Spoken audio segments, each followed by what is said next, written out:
Welcome to LSS tutorial. Kolkata বিশ্ববিদ্যালয়ের ইতিহাস honours এবং পাস যে সকল স্টুডেন্টরা রয়েছিল তাদের সকল এলএসএস টিউটোরিয়াল চ্যানেলে ওয়েলকাম জানাই। তোমাদের এই ভিডিওটা বিশেষত ফোর্থ সেমিস্টারের স্টুডেন্টদের জন্য। তোমাদের ফোর্থ সেমিস্টারের যে DSCC6-এর পেপারটি রয়েছে সেই পেপারের একটি গুরুত্বপূর্ণ 5 মার্কসের অ্যান্সার এই ভিডিওর মাধ্যমে আমি শেয়ার করে দেবো। অলরেডি আমি তোমাদের সেমিস্টার 4-এর CC6 পেপারে সাজেশান পোস্ট করে দিয়েছি এবং সাজেশান ধরে ধরে কিন্তু অধিকাংশ লং কোশ্চেন অ্যান্সারও আমি পোস্ট করে দিয়েছি। তাই তোমরা যারা নতুন এসেছো অবশ্যই কিন্তু সাবস্ক্রাইব করে রাখো এবং পূর্ববর্তী ভিডিওগুলো দেখে কিন্তু অ্যান্সারগুলো খাতায় নোট ডাউন করে নাও।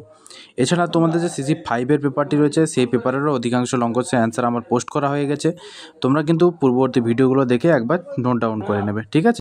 আজকে আমি তোমাদের যে কোশ্চেনের অ্যান্সারটি শেয়ার করব সেই প্রশ্নটা হচ্ছে হিউগেনট সম্পর্কে একটি টিকা লেখো। ভেরি ইম্পর্টেন্ট প্রশ্ন, ঠিক আছে? তোমাদের CC6 পেপারের জন্য অতি গুরুত্বপূর্ণ প্রশ্নটা।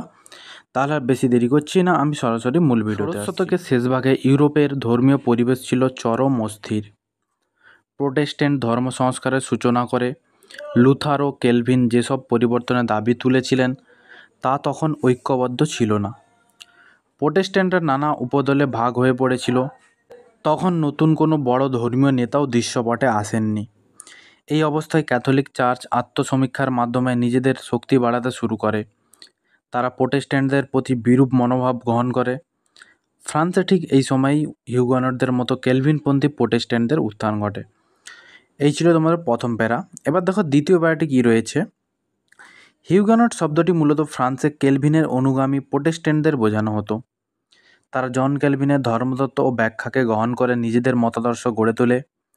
ইউরোপের বিভিন্ন দেশে একই ধর্মমতের অনুসারীদের বিভিন্ন নামে ডাকা হতো, যেমন ইংল্যান্ডে পিউরিটান, স্কটল্যান্ডে প্রেসবিটারিয়ান আর ফ্রান্সে হিউগ্যানট।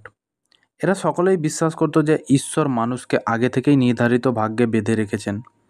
এই বিশ্বাসকে বলা হয় ডক্টরিন অফ প্রেডিস্টিনেশন।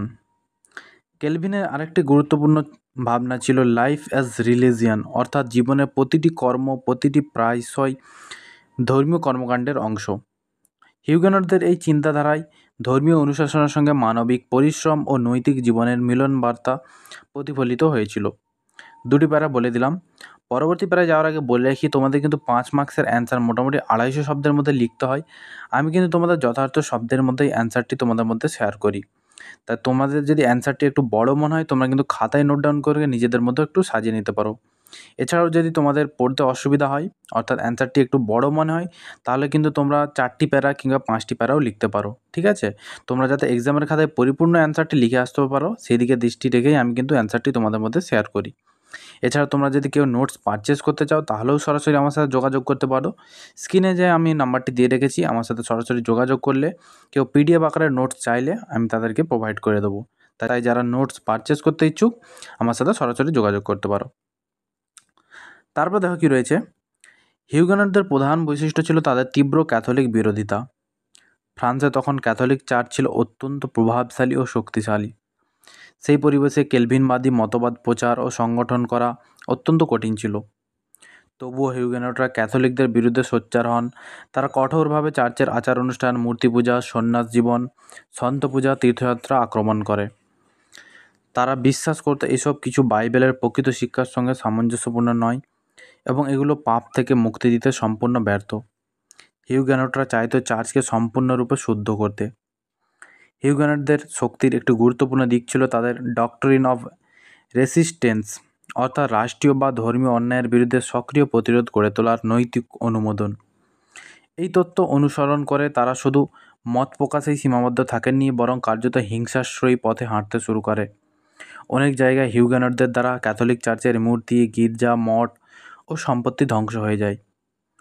ক্যালভিনবাদীদের প্রভাবিত অঞ্চলগুলিতে ছড়িয়ে পড়ে চরম সহিংসতা ও উত্তেজনা। অবধারিতভাবে হিউগেনটদের এই আগ্রাসী মনোভাব ও কার্যকলাপের প্রতিক্রিয়ায় ফ্রান্সে শুরু হয় ভয়াবহ ক্যাথলিক হিউগেনট সংঘর্ষ, যা পরবর্তীতে দীর্ঘস্থায়ী ধর্মযুদ্ধের রূপ নেয়। তারপর দেখো কী রয়েছে। হিউগেনটদের আন্দোলন কেবল একটি ধর্মীয় মতবাদ প্রচারের প্রয়াস ছিল না, বরং এটি মধ্যযুগীয় রক্ষণশীল সমাজের বিরুদ্ধে এক গভীর সংস্কারমূলক চ্যালেঞ্জও। তারা কেবল ধর্মীয় পরিশুদ্ধি চায়নি, চেয়েছিল সামাজিক ও নৈতিক জীবনের পুনর্গঠন।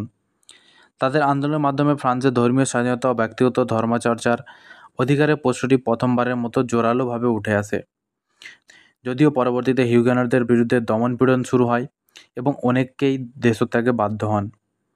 তবু তাদের ধর্মবিশ্বাস, ধর্মীয় সাহস, যুক্তিনির্ভর চিন্তা এবং জীবন ও ধর্মকে মিলিয়ে দেখার প্রয়াস ইউরোপীয় ইতিহাসে এক অনন্য অবদান রেখে গেছে।